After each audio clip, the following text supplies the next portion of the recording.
In this episode, I will talk about several things. This episode is going to be a little more philosophical. I will define the relationships between risk, fear, trust, danger, and safety. I'll talk about why do you even need trust and what does trust do for you? And I will answer the question, who do you trust and who can you trust? I will define the term trust, at least I'll provide my definition, and I will also talk about this controversial claim that I made that we have a limited amount of trust that we can spread around.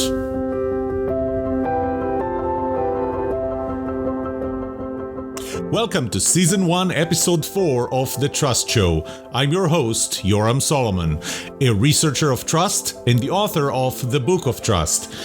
In this educational podcast, I will challenge you to think differently about trust through the 8 laws of trust and the 6 components of trustworthiness.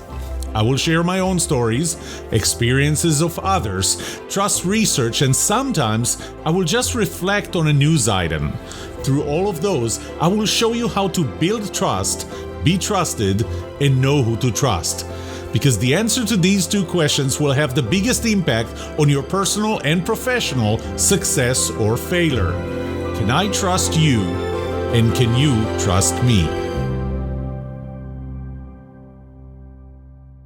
Let's start with the relationship between risk, fear, trust, danger, and safety. And before I can talk about the relationships between them, I'm going to start by defining them. The dictionary definition for risk is an exposure to danger. Sometimes they talk about vulnerability, the fact that there is some vulnerability included or not. For me, it is really the possibility of suffering some negative consequences.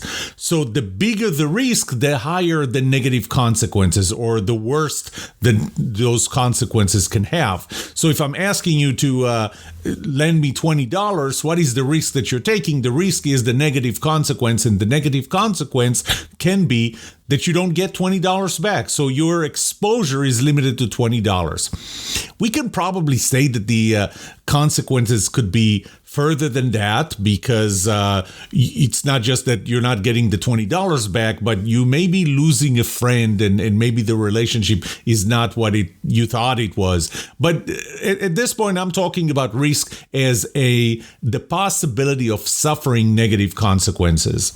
And this term will play when I talk about the definition for the word trust.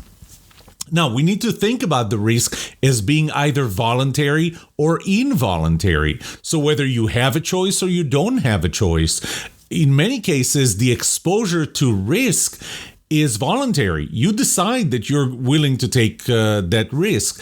I don't know what the risk is on going on taking a bungee jump with a bungee cord. I've never looked at statistics, but I'm not going to do that. It is a voluntary decision. Sometimes your decision is involuntary. Take military service. Where military service is voluntary, then your exposure to the danger that comes with military service, especially infantry, or not only infantry, wherever you're exposed to someone trying to kill you. That you can say is voluntary when military service is voluntary, or involuntary where it's not. And I would even claim that my own service in the Israeli Defense Forces, it's involuntary in that everybody has to serve, but it was voluntary in my decision to serve in the 35th Airborne Paratroopers Brigade because I actually had to volunteer to do that. So your exposure to risk can be voluntary or involuntary. Now, again, when we talk about risk, there are different levels of risk that you may be voluntarily or involuntarily decide to expose yourself to. So there is the risk associated with losing $20, and there's a risk associated or there's a level of risk of losing your life or your wife. There is risks to ego. You know, it's great to say put your ego aside, but what if something that happens or you expose yourself to something and the negative consequence is that your ego gets bruised? That's risk as well. Risk, and this is where I'm going to kind of separate risk from fear, and I'll talk about fear in a moment. Risk is absolute. It is objective. Risk is not subjective. So if you lose those $20, it's not that in your eyes you didn't really lose the $20, while somebody else subjectively will say that you have lost those $20. No, you either lose it or you don't lose it. It is pretty absolute and objective. You either lost your life or you didn't lose your life. It is absolute and objective. So risk is absolute, risk is objective. Now, I mentioned that you can move along that risk line. So if we put risk as a continuum from, let's put it on the left, that there's absolute zero risk, and on the right is the worst possible risk or the worst possible negative consequence of something, and we'll talk about what that thing is. How do you move along that? Well, you may move along that by having no choice. This is involuntary.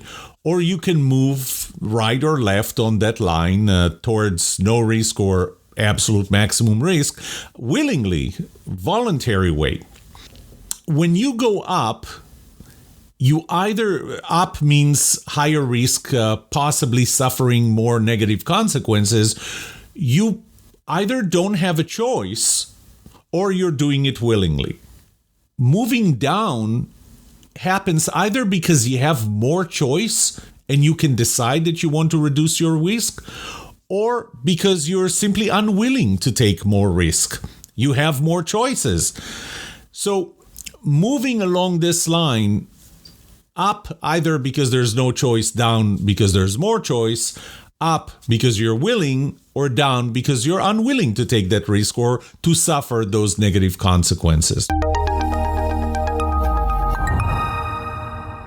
Now, you've heard the phrase, no risk, no reward, right? So, and I truly believe that there's no risk, no reward, and typically rewards are associated with risk. If you are investing money, then if you're taking a very, very safe investment strategy, such as investing in certificates of deposit or CDs, you are taking and only in FDIC insured entities, then you're taking the minimum level of risk. Well, but you're also going to enjoy the lowest possible reward because the interest rate is going to be the lowest. If you want to take really high risk in investments, invest in startup companies, in the early stage startup companies. This is where people become billionaires, not millionaires, but billionaires. You want to be one of the first investors in Facebook or in Google or something, or in Tesla or something like that. But that's where you take the highest level of risk because you can lose everything that you put in there. So no risk, no reward. If I talk about the organizational culture aspects of it, then taking high risk means that you can, as a leader, you can give your employees, your team, you can give them autonomy. But in order for you to give them autonomy, you must trust your employees to not abuse that autonomy. So if you let them do something by themselves, the risk that you expose yourself to is what would happen if they really don't do what you expected them to do. If you gave them autonomy over something, they abused it and something went wrong. This is the risk. This is the negative consequence that might happen. If you're willing to take risk as an employee, then you are willing to be accountable for what you do. You're willing to be held accountable.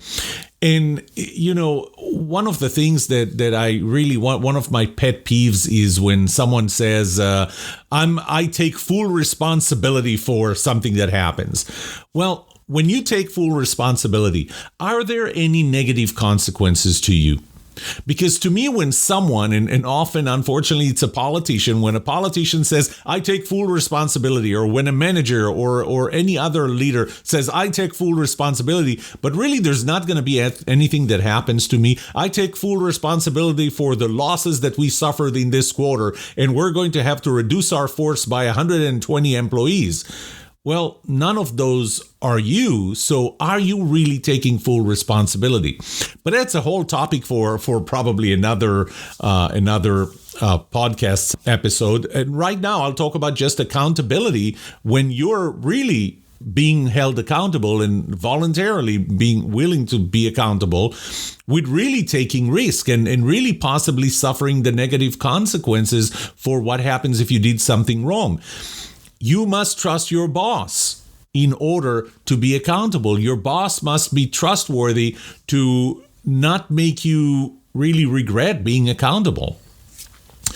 Vulnerability. If you're willing to take risks, then you're willing to be vulnerable with somebody else. You must trust somebody else to not abuse that vulnerability, to not tell other people what you have done, and that it's going to cause you to either lose friends or even lose your job. If you want to be vulnerable, even if you just want to ask stupid questions in a meeting or suggest stupid ideas in a meeting, you have to trust the other people in that meeting that whatever you say is not going to be, let's call it, not going to be held against you.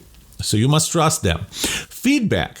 If you want to provide feedback to someone, you must trust that they are not going to behave in a way that would make you regret giving that feedback, that they're not going to attack you, that they're not going to do something to you. So what is the level of negative consequences you're willing to take, or the risk you're willing to take, that reflects on the level of feedback that you're willing to give?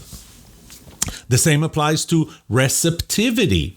Your willingness, your receptivity to that kind of feedback. So you have to trust, you have to take risk by being receptive to feedback. And the risk is what happens if the people who give you feedback they don't really have your best interest in mind. And really the feedback that you're giving you is not to help you. And so what would happen if you are receptive, if you open yourself to be receptive to that type of feedback? Then there could be negative consequences if you accept it. And if you take all of those, to me, those are the components of a culture of innovation, productivity, efficiency, profitability, and every other good word in business. If you take autonomy, accountability, vulnerability, feedback, receptivity, the higher the risks you're willing to take, the higher you're willing to go on those scales, give more autonomy, be more accountable, be willing to be more vulnerable, be willing to provide more direct feedback, be more receptive to feedback. All of those, they increase the organization's creativity, innovation, productivity, efficiency, profitability, and everything else that's good in an organization, that makes an organization more successful overall. So I'll just summarize. I talked about risk so far, and risk is really the willingness to suffer negative consequences. It can either be voluntary or involuntary, your willingness to decide what level of risk you're willing to take. And it's absolute. It is objective. It's going to happen or it's not going to happen. It's not your perception of it. And taking more risk gives more reward in the organizational arena and everywhere else. Fear is related to risk, but fear is personal. Fear is subjective. If I talked about risk being absolute and objective, then fear is how do we react to risk? Some people exposed to the same level of risk will experience more fear, while others will experience less fear. Roller coasters. Are you afraid of going on roller coasters? Very easy word to say. I don't know that I can really say that I'm afraid, but I am. I don't go on roller coasters. I mean, I wouldn't always send my daughters by themselves. And it's not that I thought that something bad is going to happen. It's just that I have that fear. And I can't explain it. And it is personal and it is subjective.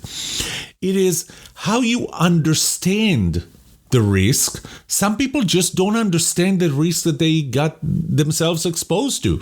It's a matter of understanding. It's a matter of, do you understand that if you do A, then B will happen? Some people may not understand it. Some people may understand it so well that it goes way beyond what the average person or how the average person would understand that risk or interpret that risk or interpret the negative consequences. Doing something one person would say, the worst possible consequence is that X will happen. Where in fact somebody else will say, no, but there is a possibility, even if it's a very low possibility, that the worst thing that happened, the worst negative consequences is actually Y, and Y is not the same as X. So the first part about the personal and subjective nature of fear is the understanding, the interpretation of that absolute risk in turning it into fear. But there is another part to it, and that is how significant is it to you? So there is the element of understanding, and then there's the element of significance. I understand the total risk. I understand the maximum risk. You and I understand that the worst possible negative consequences of taking a specific level of risk is X, whatever it is. It's just that I care less about that happening.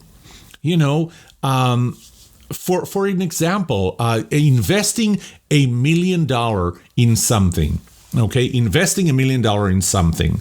What is the worst possible negative consequences? The worst possible negative consequences is you lost $1 million. That's it. Let's not overcomplicate it and say that there's more money associated with that or any emotional distress or anything else. So, the worst possible negative consequences of investing $1 million, objectively, absolutely, is losing $1 million. To different people, $1 million means different things. The level of fear that different people would have is different. If you are Jeff Bezos or anybody else that has, let's say, not just $1 million, but let's say $100 million. Anybody that has more than $100 million. Do you think that the significance of losing $1 million to them would be the same as to someone whose entire asset base, including their home, is $1.1 million? So both of them are in a position to invest that $1 million, but the significance to one person is losing 1% of their net asset, net value. To the other person, it's 99% or 90% of their value. The significance is different. So when I think about it graphically, if you can visualize a graph and on the X axis on the bottom, there is the level of risk that people are willing to take or are forced to take or don't have any choice in taking. And on the Y, the vertical axis, you have the level of fear that different people have. You would see that not everybody has the same line. Some people would have a lower line, which means they can take a higher level of risk and fear less, have less fear because they either interpret it less than others or give it less significance, while other people would have a correlation line that's much steeper, goes much faster up. And those are people who either understand the risk better or understand it to be worse or the negative consequences to be worse, or it's just more significant to them. And as a result, if the level of risk is absolute and objective on the x-axis, what you see on the y-axis is different responses by different people in how much fear they experience to the same level of risk. the discussion of fear, the subjective personal nature, leads me to give you my definition of trust. And I'll tell you that I read a lot of research, a lot of articles, a lot of books that were written about what trust really is in order for me to come up with the definition that today I use for the word trust. To me, the word trust, or the level of trust that you have, is your willingness to accept the negative consequences of giving control over something that you have to another person or thing, expecting them to do their best to eliminate those negative consequences.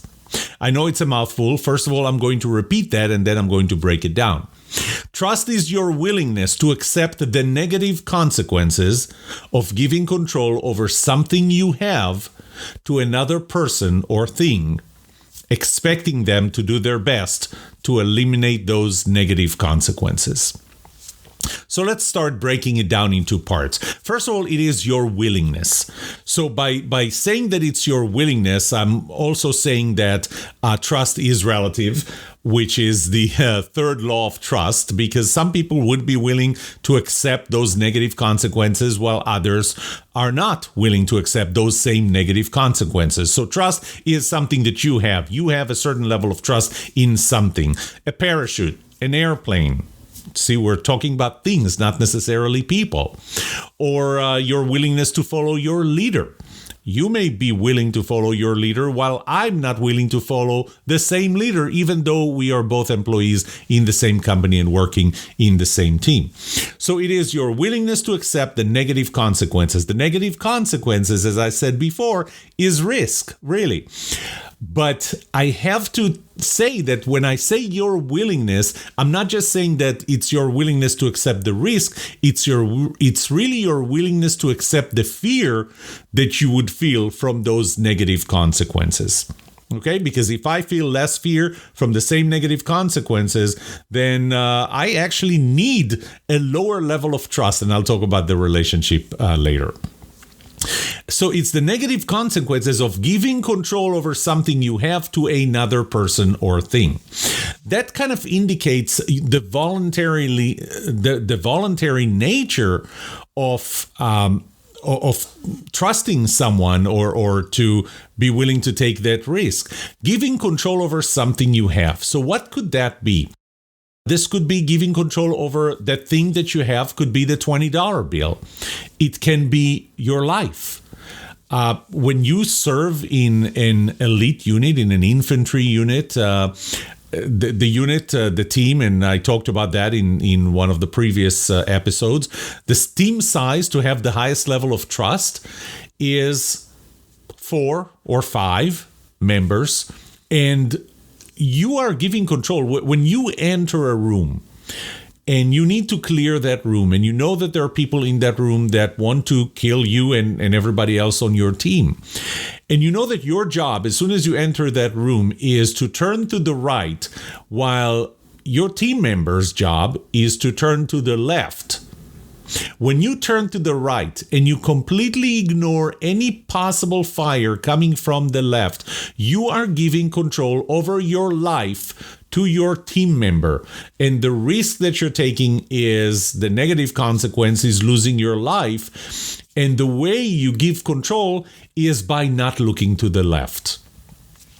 As a much simpler one is just giving somebody $20. So this is something that you have control over the $20. You give control to the other person because you really leave them with the decision to how to spend it, and the entire process from taking it from your hand, spending it, and then returning another $20 bill back to your hand, you're giving full control to that other person. I mentioned parachute, I mentioned airplanes, and so this is sometimes you give it to another thing.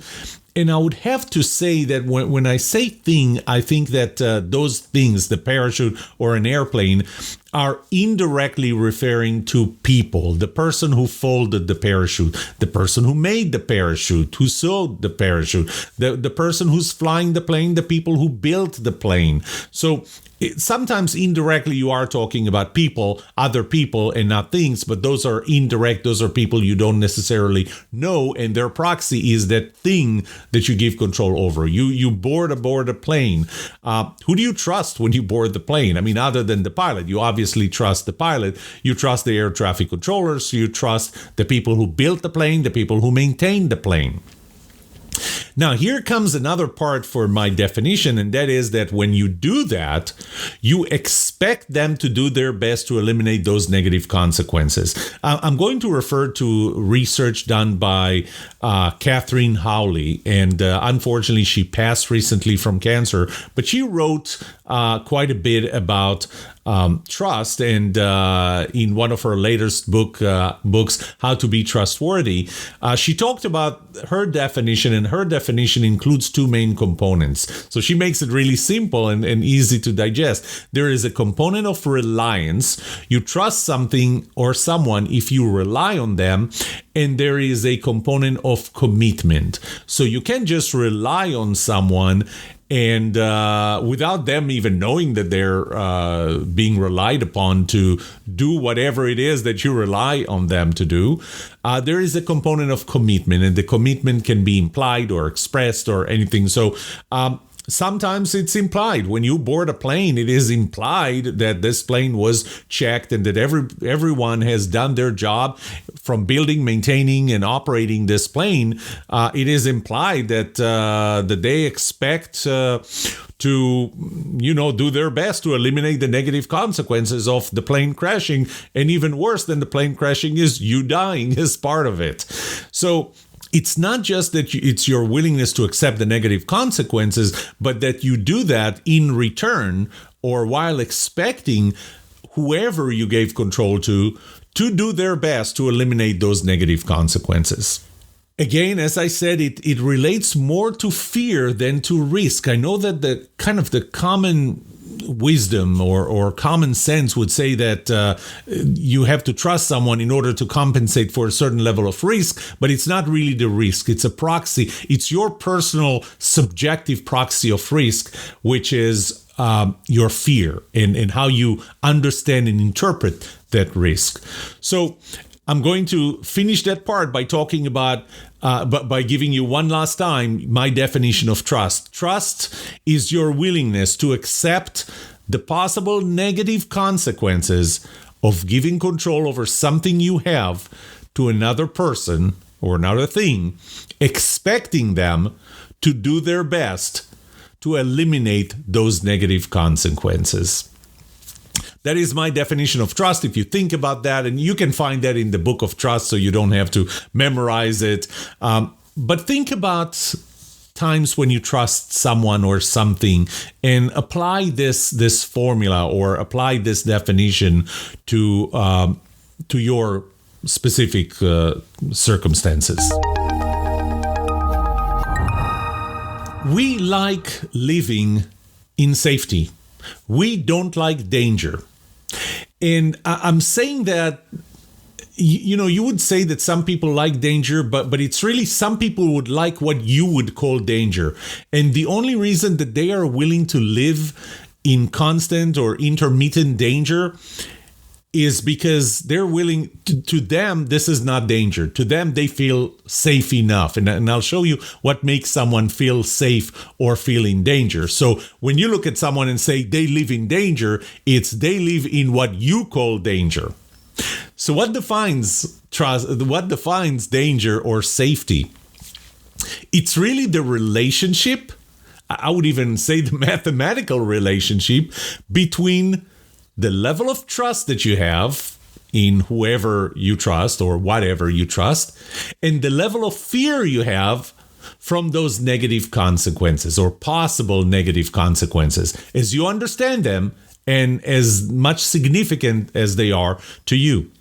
So, in very simple terms, if the level of trust you have in other people or things is higher than your interpretation of the negative consequences or the fear that you have from something happening or the worst happening, you feel safe because you trust someone or something And by trusting them, it means that they are going to make sure that they will eliminate that fear that you have, or whatever it is, the risk that causes you to have a certain level of fear. That's when you feel safe. On the other hand, if you don't have enough people or things to trust, or trust them enough to eliminate those negative consequences, then your fear, your level of fear is not compensated by enough trust. And guess what you feel then? That's right. You feel that you are in danger. Now, what would happen if you are too deep in danger? What does it mean that you're too deep in danger? If you're too deep in danger, that means in the danger zone. That means that the level of trust that you have in other people is way, way lower than your fear of whatever the possible negative consequences would be. It also means that there is nobody or nothing that you can trust that would compensate for that risk. This is not a healthy place to be in. This is not where you want to be, not for a long period of time. I would even claim that not for a short period of time. What would happen if the opposite is true? If you are, I'm going to say, too deep in safety, what that really means is that the level of risk that you're taking is not enough compared to the trust that you have in other people or things that would eliminate those possible negative consequences. You're not willing to take enough risk compared to the trust that you have is probably a better way to describe it, which means that there is so much more reward that you can get that you're not getting simply because you're not willing to take enough risk to just get to the level of trust that you already have. So you have enough trust in other people or other things that will compensate for a lot more negative consequences than you're actually exposing yourself to. And that means that there is a margin for you to keep on taking more risk, expose yourself to higher negative consequences. I'm not saying that the worst possible, but at least to get closer to the level of trust that you already have in other people. So you know what? Let's just bring it back to financial. I trust you that if I give you $1,000, that you will not lose my $1,000. I may not trust you with $1 million, but I do trust that if I give you $1,000, you will give $1,000 back to me, and whatever good will happen out of me giving you $1,000 will happen. And I only give you 20. I'm not giving you more than 20. Well, then I'm not getting anywhere near the level of trust that I already have, and as a result, I don't get the possible positive consequences that I have. I guess what I'm saying is that overall, we get to the point of equilibrium. We get to the point that the level of risk we're willing to take is equal to the level of trust that we have in other people, and we kind of stay on that line. And again, I'm going to make this little refinement, and it's not so much as it's the level of risk, it's the level of risk that we're willing to take that we can compensate with trust, the trust we have relative to the fear that we feel based on that level of risk. I wanted to go beyond in this episode, but I noticed that we're past the 30-minute mark, and I don't want those episodes to be too long, so I'm going to have the rest in the next episode. But what we talked about in this episode is I talked about the terms risk, fear, trust, safety, and danger, and I connected them together for you to kind of explain what is the relationship between them and how is the level of risk that you expose yourself to relates to the level of trust that you have in other people. And it really works both ways. You're going to be willing to take risk based on the level of trust you have, and you're going to trust based on the level of risk you need to expose yourself to. So I really want to summarize with one thing, and that is I'll give you one last time. I'll give you the definition that I have for trust. Trust is your willingness to accept the negative consequences of giving control over something you have to another person or another thing, expecting them to do their best to eliminate those negative consequences.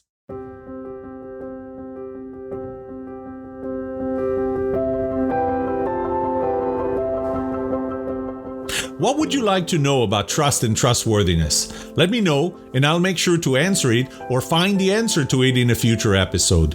I would love to hear from you. Email me at yoram@thetrustshow.com. That's yoram@thetrustshow.com. If you like this podcast episode, subscribe to the show so you will automatically get new episodes. Rate it. Write a review for this podcast because those ratings would help others who are looking for a podcast just like this. If you're looking for more resources to learn about how to build trust, be trusted, or know who to trust, look up my online course at trustedatwork.com. Find my books on Amazon or go to my website, yoramsolomon.com. And remember one thing, the answer to these two questions will have the biggest impact on your personal and professional success or failure. Can I trust you? And can you trust me? Thank you for listening.